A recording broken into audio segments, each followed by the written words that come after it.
వారం కాదు 3 ఏళ్ళు ఇస్తాం. కాళేశ్వరం ప్రాజెక్టు నిర్మాణం, ఆ ప్రాజెక్టులో లోపాలు తదితర అంశాలపై ప్రజాప్రతినిధులకు మంగళవారం ప్రజాభవన్లో ఇచ్చిన పవర్ పాయింట్ ప్రజెంటేషన్లో పాల్గొన్న CM Revanth Reddy and deputy CM బట్టి, మంత్రులు ఉత్తమ్, పొంగులేటి. అయితే ఇక్కడ వారం కాదు 3 ఏళ్ళ టైం ఇస్తాం. కాళేశ్వరాన్ని ఎందుకు అప్పచెప్పాలో అసెంబ్లీకి కేసీఆర్ వచ్చి చెప్పాలి సీఎం. అయితే ఈయన ఏమంటున్నాడంటే ఒక వారం రోజులు అప్పచెప్పురు కాళేశ్వరం మేం చేస్తామని కేటీఆర్ గప్పాలు కొడుతున్నాడు.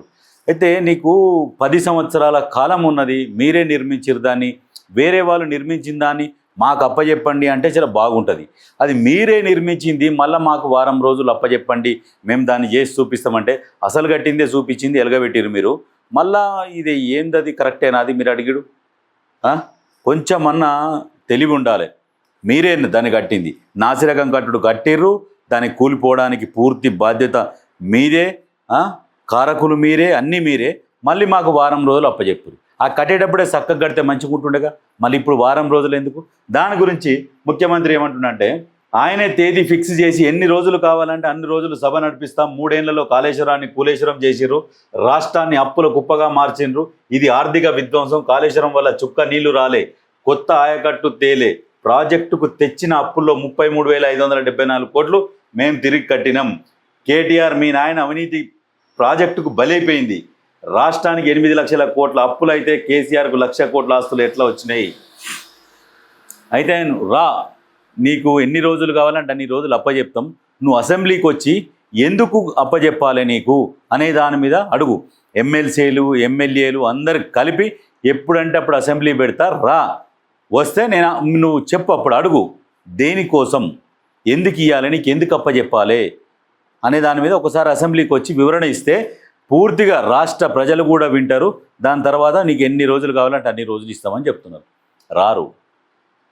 కాళేశ్వరం ఏంది? అది ఒక ఏటీఎం లాగా దాన్ని వాడిర్రు. 1,00,000 కోట్ల అప్పులు చేసిర్రు. దాని పేరు మీద వీళ్ళు 1,00,000 కోట్లు సంపాదించుకోరు.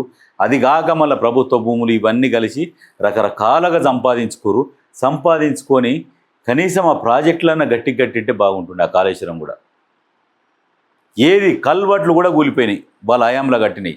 ఎందుకంటే దోసుకోవాలి, కొత్తగా అధికారం వచ్చింది పార్టీకి, ఏంది ఏం మిగిలనియొద్దు అనే ఆ యావల మొత్తం తెలంగాణ నాగం చేశారు.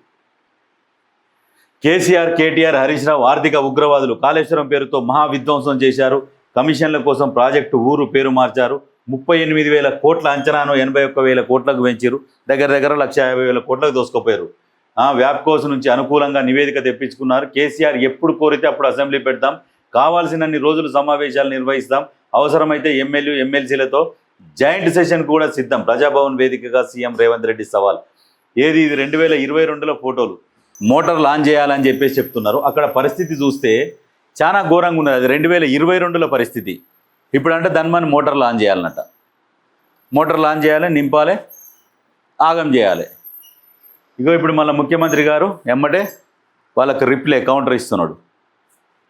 ఈ ఫోటోలు తెప్పించి 2022లో దాని పరిస్థితి ఎట్లా ఉన్నది అనేది తెప్పించి బాహుబలి మోటార్లు మునిగిపోయి కూడా ఆగమైపోయాయి.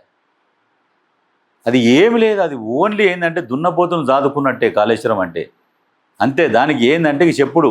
ఇప్పుడు దున్నపోతే ఏంది, సదర్లో తీసుకపోతే ప్రైజ్ కొట్టుకొస్తుంది, తర్వాత దాని అట్లనే షో ఆఫ్ ఉంటుంది, దాని వాల్యూ దానికి ఉంటుంది. ఇక పోటీలలో పోతే ప్రైజు అన్న గెలుచుకొని వస్తుంది ఆ దున్నపోతు, సదర్ దున్నపోతు. కానీ ఈ కాళేశ్వరం ఏడ పోటీకి పోదు, ఏడ ప్రైజ్ కొట్టుకురాదు. ప్రపంచంలో ఉత్తగానే 240 కిలోమీటర్ల టన్నలు ఈ ముచ్చట చెప్పుడు. అంతేగాని దానివల్ల పైసా ఉపయోగం లేదు. తెలంగాణ ప్రజల సొమ్ము మొత్తం ఖరాబ్ చేసిరు, ఆగమాగం చేసిరు.